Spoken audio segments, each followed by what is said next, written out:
All right, my instant reaction on Monday Night Football of the Bears completely thrashing the Patriots at Foxborough. Number one, for years and years, 20 years, there's been one or two things that are almost always true. One of those being in the NFL. The NFL is a league in which half the teams that make the playoffs don't make it the next year. Almost a quarter of the coaches are replaced every year. There'll be a team or two that doubles their wins. So this is a league, unlike baseball where you can buy wins, or the NBA where you have to have a collection of 2 or 3 elite players. Half the league is comprised of players who weren't drafted. But one of the constants in the NFL for the last 20 years is if a young quarterback faces Belichick, he is unraveled very quickly. And Justin Fields, I think, played his best game as a pro. I was watching the Bears and I thought to myself, this is what Belichick has been doing to young quarterbacks for 20 years. Mac Jones, Bailey Zappe, literally flummoxed. Disguising coverages,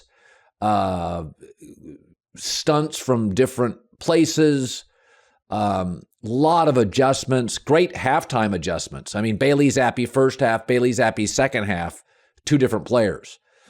So it's like the Bears did a Belichick on Belichick.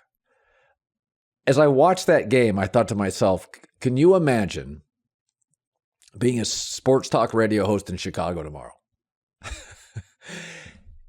I mean, if you think about this organization, the Bears, that we don't know if they have the right coach, the right quarterback, the O-line. This literally changes expectations for everything.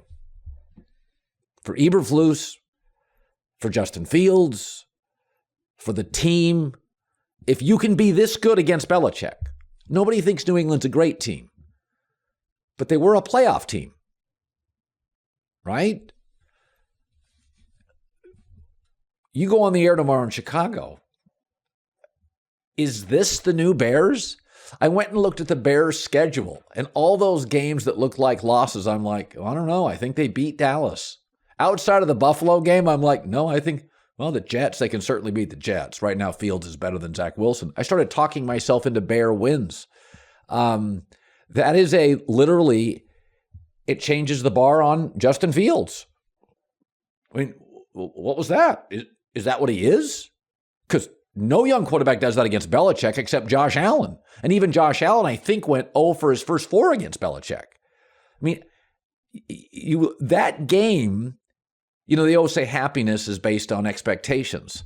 That's why the game was so good tonight for like 2.5 hours, because our expectations were so low. We thought this was going to be just such an awful, low-scoring game. And the first half was complete drama. We had quarterback drama. We had touchdowns. Was it a great first half? Well, based on expectations, it was fantastic. But I'm taken back. I had huge reservations about Matt Eberflus. And I said when he got hired, I said, Robert Saleh and Matt Eberflus. Okay, you have young quarterbacks. You're going to give them defensive coaches and bad offensive lines.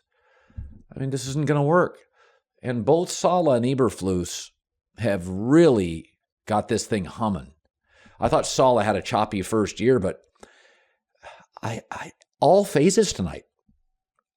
In every single phase, the Chicago Bears out-coached the New England Patriots.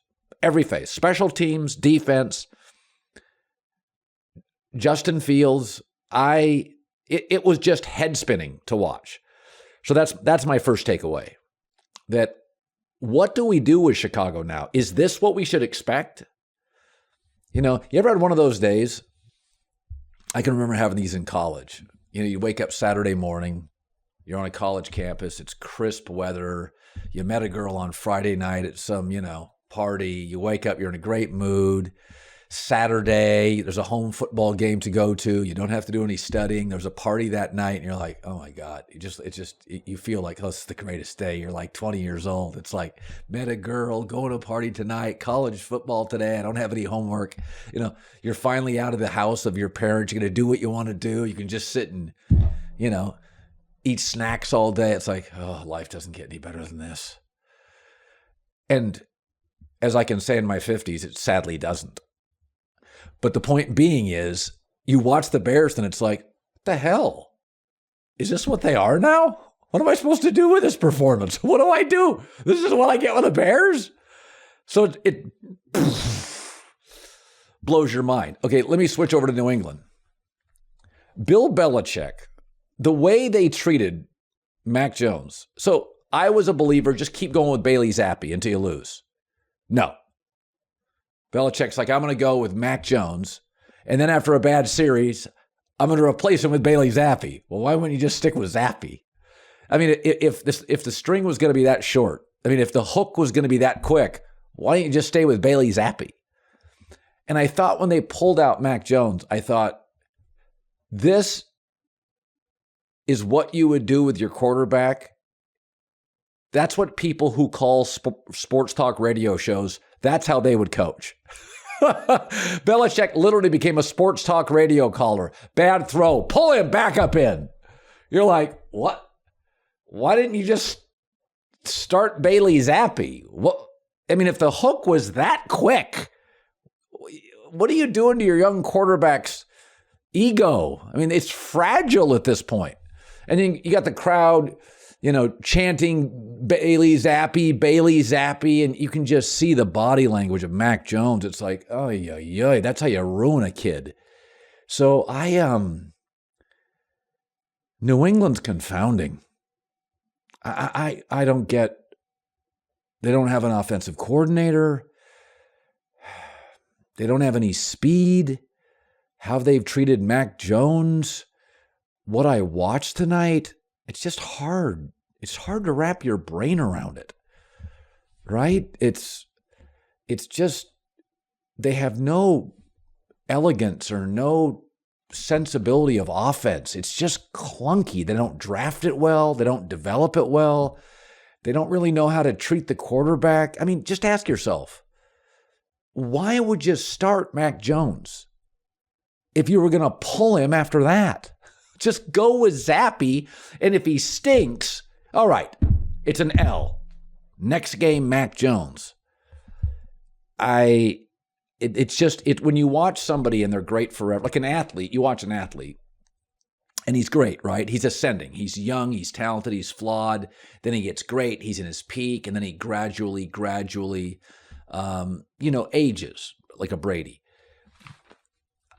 But you watch Belichick, it's like, best coach ever. What the hell's going on? It's like, if he was an athlete, he'd go from a 98-mile-an-hour splitter to he can't spot the fastball and can't get it past 88 miles an hour in like 4 starts.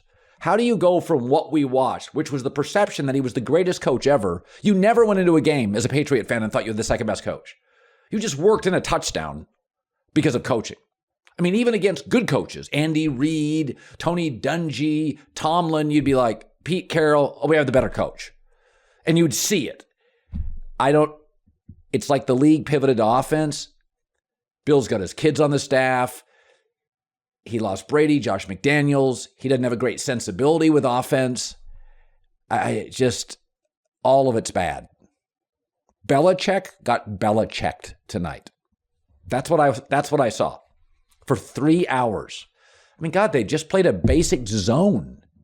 They didn't make it hard on Justin Fields at all. Weird night. I love being a syndicated radio host on Premier Radio and FS1. I love what I do. But there are days, half dozen a year, I would love to be a Chicago radio host tomorrow and just take the calls and just take calls for hours and listen to fans. That is a bar-changing performance by Justin Fields and Matt Eberflus. I was a cynic going in. Young quarterback, defensive coach. I don't get it. I mean, you can't even name the best receiver in Chicago Bears history. They don't even understand offense. But good hell, what a performance. Maybe if that was a 1 o'clock game on a Sunday, none of us talk about it, none of us see it. But for a standalone game, I'm just like, okay, don't overreact. Don't go crazy here. But I just can't wrap my brain around what I watched. Wow. Wow. I want to do mid-afternoons on the Score in Chicago. I don't even know if there is a Score in Chicago, but I want to be on it tomorrow. All right, we'll see you on Fox. We'll hear you on the radio. Instant reaction. See you tomorrow.